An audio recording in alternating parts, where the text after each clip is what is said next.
It's been a really great opportunity over the years with the way that Simul Media has kind of come into the market and been, I've always looked at it as a great addition to what we're doing and a way to extend what we're doing. You know, the television marketing space is an interesting one because, of course, we all want to be on TV since that's where our consumers are. But, you know, it's riddled with difficulties because of competitive situations. And I work for a big company that's a big competitive blocker too, so I understand it, you know, from both sides.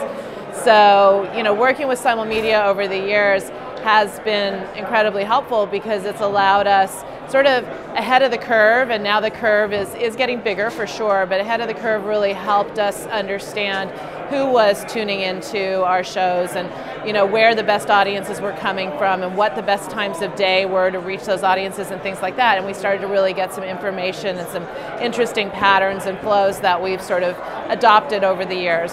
So that was great.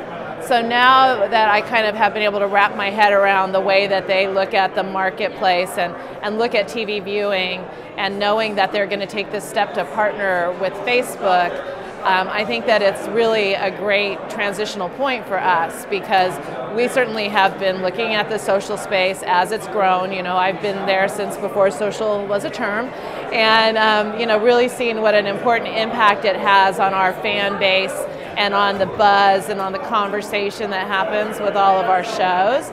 But to be able to now take that, hopefully, to a level where we're going to be able to match some of that with the actual, you know, down to households viewing and what their viewing patterns are, and really be able to see that cycle through on both sides, I think it's huge, and we're really excited about that. So what's the scope of the inventory that they match up, or that Simul Media powers for you guys, or what does that look like? So in the television space, really it's inventory that we could buy if we were smart enough to know we wanted to buy it, is kind of how I look at it. You know, certainly we have a lot of data sources that allow us to see affinity for bigger opportunities. You know, we have a show like Scream Queens, we want to be in the MTV Movie Awards. You know what I mean? It's fairly obvious that pop culture, things like that, pull things together and help us choose the more obvious decisions along the way, and more expensive ones, honestly.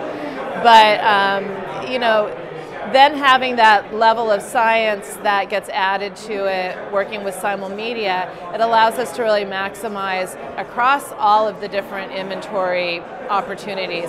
So we buy networks through Simul Media that we would never think to align ourselves with. And it really, you know, we talked about in the panel right now, we talked about reach and how important reach is, and I'm a big believer in reach. I think that, you know, you need to have the frequency too, but the frequency is easier to get these days than the reach, and so I've always really liked that additional reach that we get with the Simul Media buys.